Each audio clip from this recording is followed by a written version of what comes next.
Hello, good morning. എല്ലാവരും എന്ത് പറയണു? സുഖമായിട്ടിരിക്കണില്ലേ? ഞാനിന്ന് വെജിറ്റേറിയനൊന്നുമല്ല, ഇന്നൊരു ചിക്കൻ്റെ റെസിപ്പി ആയിട്ടാണ് വന്നിരിക്കുന്നത്. ചിക്കൻ പക്കുവട എന്ന് പറയാം. ഓക്കെ, അപ്പോൾ അതിന് വേണ്ടിയിട്ട് ബോൺലെസ് കുറച്ച് ചിക്കൻ മസാല മാത്രം ഇട്ടിട്ട് ഉപ്പും ഇട്ട് നന്നായിട്ട് വേവിച്ച് തവി കൊണ്ട് ഇങ്ങനെ ഉടച്ചെടുക്കാം കേട്ടോ. എന്നിട്ട് അതൊരു ബൗളിലേക്ക് നമുക്ക് മാറ്റാം. നന്നായിട്ട് ഉടച്ച ചിക്കൻ ബൗളിലേക്ക് മാറ്റാം. ഇതിപ്പോൾ നമ്മൾ ഇതിന് വേണ്ടിയിട്ട് ബോൺലെസ് ചിക്കൻ വാങ്ങി വേവിക്കുകയൊന്നും വേണമെന്നില്ല. നമ്മുടെ ചിക്കൻ കറി ഉണ്ടാക്കുന്ന ദിവസം അതിൽ നിന്ന് ബോൺലെസ് പീസ് എടുത്ത് മാറ്റിയാലും മതി. അപ്പോൾ നമുക്കിങ്ങനെ വേവിക്കുന്ന ഒരു പ്രോസസ്സ് ഒഴിവായി കിട്ടും. ഇത്രയും സമയം ലാഭം. ഇനി ഇതിലേക്ക് സവോള, പച്ചമുളക് നന്നായിട്ട് അരിഞ്ഞിട്ടുണ്ട്, അത് ഇടുക. പിന്നെ ഇഞ്ചി വെളുത്തുള്ളി പേസ്റ്റാണ് ഇടുന്നത് കേട്ടോ. ഇഞ്ചി വെളുത്തുള്ളിയൊക്കെ ചതച്ചിടാം, പക്ഷേ അത് കടിക്കാൻ ഇഷ്ടമല്ലാത്തത് കൊണ്ട് ഞാൻ ഇഞ്ചി വെളുത്തുള്ളി പേസ്റ്റ് ഇടുന്നു. പിന്നെ കുറച്ച് പെപ്പർ പൗഡർ, പിന്നെ കുറച്ച് മുളക് പൊടി, മഞ്ഞൾപ്പൊടി, പിന്നെ ഇതിന് വേണ്ടത് കുറച്ച് കായം പൊടി ഇടാം കേട്ടോ. കായത്തിൻ്റെ പൊടി, ഉപ്പ് കുറച്ചിടാം. ഉപ്പ് നമ്മൾ ആദ്യം ചിക്കനിൽ ഇട്ടിരുന്നു.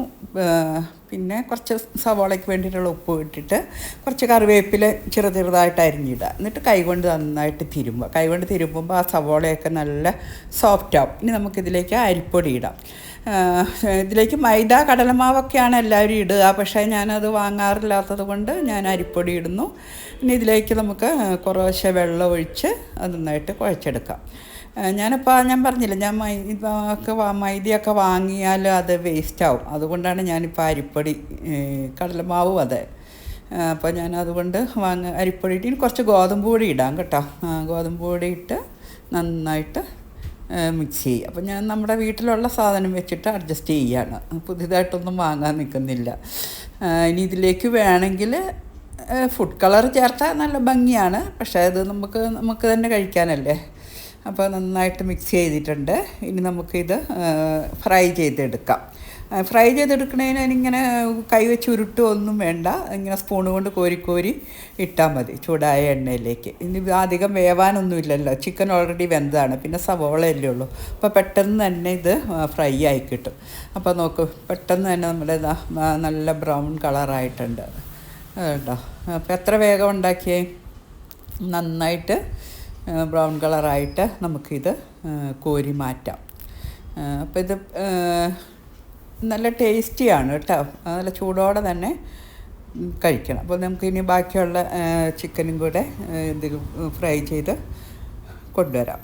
ഇനി നമ്മളിത് ഫുഡ് കളറൊന്നും ചേർക്കുന്നില്ലല്ലോ. അപ്പോൾ അതിനൊരു ഡെക്കറേഷന് വേണ്ടിയിട്ട് നമുക്ക് എന്ത് ചെയ്യണമെന്നറിയോ, എന്തെങ്കിലും ഒരു ഡെക്കറേഷൻ വേണ്ടേ ഒരു ഭംഗിക്ക്. കുറച്ച് പച്ചമുളക്, കറിവേപ്പിലയും കൂടെ ആ എണ്ണയിൽ വറുക്കുക. എന്നിട്ട് നമ്മുടെ വറുത്ത് വെച്ചിരിക്കുന്ന ചിക്കൻ്റെ മുകളിലേക്ക് ഇടാം. കണ്ടോ, ഭംഗിയില്ലേ കാണാൻ? അപ്പോൾ നമ്മുടേതായ ഒരു ഡെക്കറേഷൻ. അപ്പോൾ എല്ലാവർക്കും ഇഷ്ടമായെന്ന് വിചാരിക്കുന്നു. എല്ലാവരും ഒന്ന് ട്രൈ ചെയ്ത് നോക്കുക കേട്ടോ. വേണമെങ്കിൽ സോസൊക്കെ കൂട്ടി കഴിക്കാം വേണ്ടവർക്ക്. അപ്പോൾ നാളെ വേറെ ഒരു ഡിഷുമായിട്ട് നമുക്ക് കാണാം കേട്ടോ. അപ്പോൾ ബൈ, ടാറ്റ.